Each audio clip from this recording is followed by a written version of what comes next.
So Titans, you know, the DLC has been out for a little bit now. How you guys feeling with Final Shape? Oh, it's terrible? Yeah, that's understandable. Putting the sarcasm to the side for a second, Titans have clearly not hit the mark, to put it lightly, in Final Shape in terms of their prismatic abilities. For the most part, I think universally people will agree that Titans are dead last by a country mile in terms of just synergy and having good, fun, neutral game play, for the most part.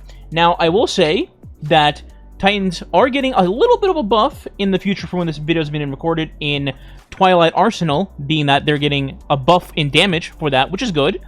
But in the meantime, since almost all DPS things are focused around Hunters and Still Hunt, which is also getting a nerf, we'll get to that in a second, I wanted to try out some DPS on Titan to see if anything could at least be salvaged, because there's a few things that they got in the DLC that is actually good, just not Still Hunt, Golden Gun, Nighthawk Insanity good.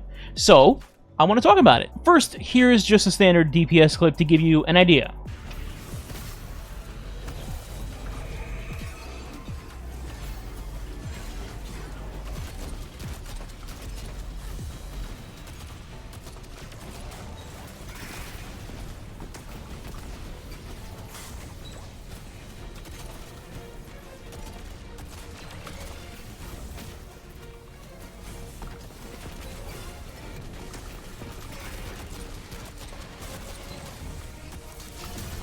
That's pretty damn good. Jesus. Yeah, that wasn't perfect on my end either. That's gotta be at least 3.5, right? 3.1? 3.1. First is the super that I just mentioned, Twilight Arsenal. This could be used as both a damage super to do decent damage to a boss or any target, but also can be doubled up as a weakening effect to debuff an enemy for bonus damage. So it's solid currently, but also is getting a damage buff in the near future, I believe with the Act 2 launch from Bungie's live stream, so it's only going to get better. Now, taking this super and then combining another new piece Titans got with Final Shape, the exotic armor chest piece, Hazardous Propulsion. The perk on this exotic states, weapon, precision hits, or final blows have a chance to load a kinetic Exodus rocket, up to 6 total. Activating your class ability fires loaded Exodus rockets, and then damaging targets with Exodus rockets temporarily increases the damage you deal with all other rockets. So this chest piece is kind of going to be our gimmick for this Titan DPS build, and of course, we're going to rock a rocket launcher to take advantage of this chest piece. And we're going to use the best weapon in the game along with that. Why? Because it's the best. That's the only reason why. Now, I will state that I will include other combos you can use on your Titan if you'd like, and don't want to just use Still Hunt like you do on Hunter. That's totally fine. But for the time being, Still Hunt, in case you have lived under a rock for the last month and don't know what this does, it has a perk called Cade's Retribution, which states, picking up ores of power or landing precision hits will charge this weapon's super bar, and once full, you can hold reload to fire golden gun shots. 3 if you're on Titan or Warlock, or 1 big shot if you're using Celestial Nighthawk on your Hunter. This is here because, like I said, it's the best weapon in the game, but also it's just additional free damage for doing almost nothing when you're setting up during a boss damage phase other than holding your reload button. Another major reason to use Still Hunt, besides everything I just mentioned, is because we're going to be pairing it with a solar rocket launcher so you can share your surges, and it being one of the best rockets in the game with Apex Predator. It's also one of the most accessible rockets in the game because it's craftable. For our Apex Predator, we're going to be rocking Reconstruction and Explosive Light as the main perks on that rocket. And the idea is simple. You're going to utilize Apex Predator with Hazardous Propulsion to get the damage and the Exodus rockets out, then switch to Still Hunt while Reconstruction is activating, and then switch back once it's ready to get more damage out.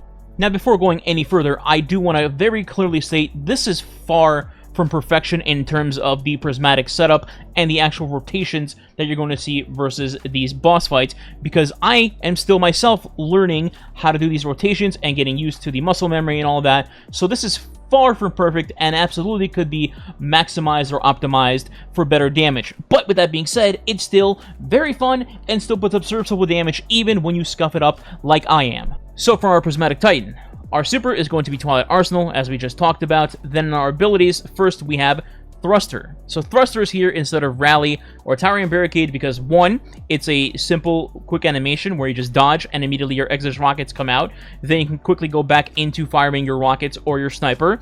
Number two, you don't put a giant wall in front of your teammate's face, which will then cause them to die potentially if they're using rockets. So Thruster is just the best option in this slot, in my opinion, anyway.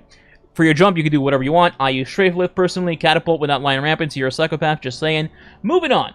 In our melee and grenade slots, this is up to personal preference, but I will say I prefer having Shield Throw as the melee and Pulse Grenade as the grenade. You could switch this up and do something like Frenzy Blade as your melee for Darkness Energy for your Prismatic, and then have Suppressor Grenade in your grenade slot if you want to have a weaken effect on a boss type because you don't have like Div or Tether or anything like that.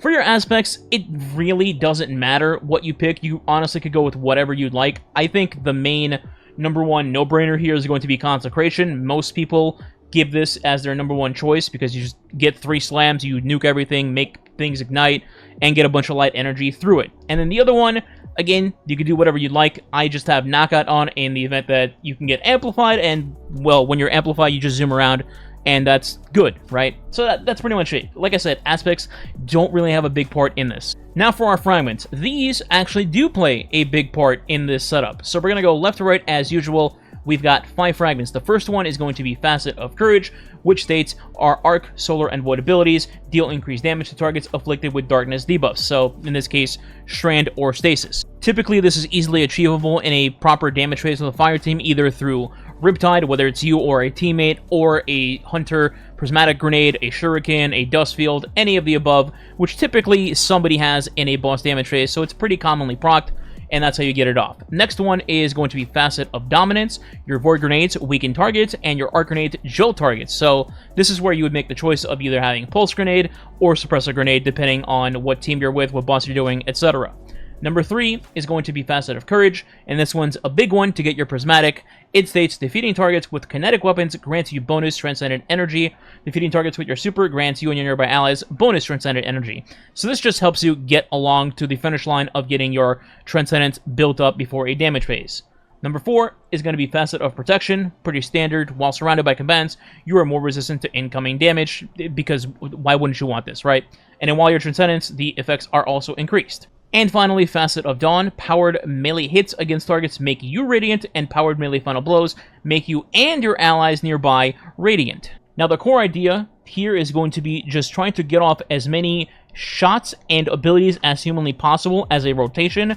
Again, not an expert, so I'm not going to claim to know the perfect rotation, and clearly I don't because I'm still learning. But the idea here is fire as many shots and get off as many abilities as humanly possible. So with this, you start with Still Hunt, then immediately go into Prismatic because 1, it gives you more damage when you're in Prismatic, and 2, doing Prismatic cancels the original Still Hunt animation, which is long as hell, and you want to get that out of the way. Then you can throw a melee and a grenade, and then immediately pop Twilight Arsenal to get that animation out of the way because it's, again, very long. Once the super's gone, you go into your weapon. So for this, it'll be Still Hunt next because you activated Golden Gun shots already. You get your Still Hunt shots out of the way, then you go for the Rocket. Once you're in the Rocket portion, you go Rocket, ability, Rocket again. Both your rockets are gone. Now you switch back to Still Hunt, which you could have reloaded previously before going to Rocket or afterwards. I don't think it matters that much, but ideally here you again go to Still Hunt, shoot your Still Hunt shots, go back to your Rocket, melee, nade, Rocket again, and then either the boss phase is over or the boss is dead. Either way, that is the core rotation, at least in theory, to me. In any case, that is the core idea. Also, if you happen to get your class ability back a second time during an extended damage phase, like let's say against the Witness, then you could try to get your excess rockets off a second time just as some bonus damage on top. And like I mentioned at the beginning of the video, you don't have to use Still Hunt for this build. You could do other things in the place of Still Hunt.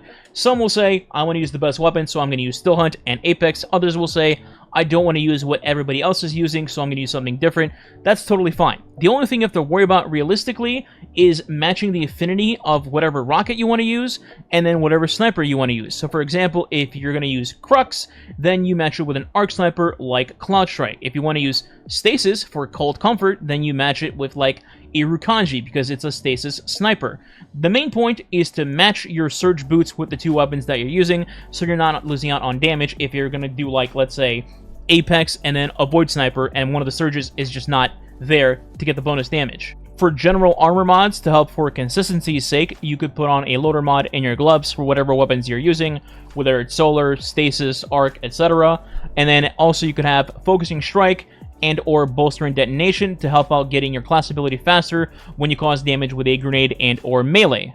In your boots, you're of course going to want to have 3 surges on whatever type of weapon that you're using. If it's Apex, it's Solar. If it's Crux, it's Arc. You get the idea. You could also try having 2 surge mods and a holster mod in here, but I feel like that works much better on Hunter than it does on Titan. That's just my personal preference. You could do whatever you'd like. In your class item, 2 general mods that I would keep in would be 1, time dilation, which is pretty straightforward. Increase the duration of your armor charge timer. And the other one is going to be powerful attraction, simply because during a damage phase, hey, maybe a guy pops a well a little bit away from you, and when you do your thruster, you just scoop up the orbs because of powerful attraction. Same thing applies if somebody's doing like a Nighthawk shot and they make 2 orbs in the middle of a phase. You can just pick those up without actually worrying about walking over them to get your surges active. And that is it. That is the Titan DPS build. We'll revisit this after Twilight Arsenal gets buffed and see how good that is after the buff. Who knows? Maybe they'll give it Nighthawk damage. I doubt it, but you never know with Bungie. In the meantime, if you enjoyed the video, please consider subscribing today. It does help the channel grow and is much appreciated. And if you want to go the extra mile, you can leave a like and or comment below as well. If you don't know what to comment, you can leave Titan as the comment. Thanks for watching. I'll catch you next time.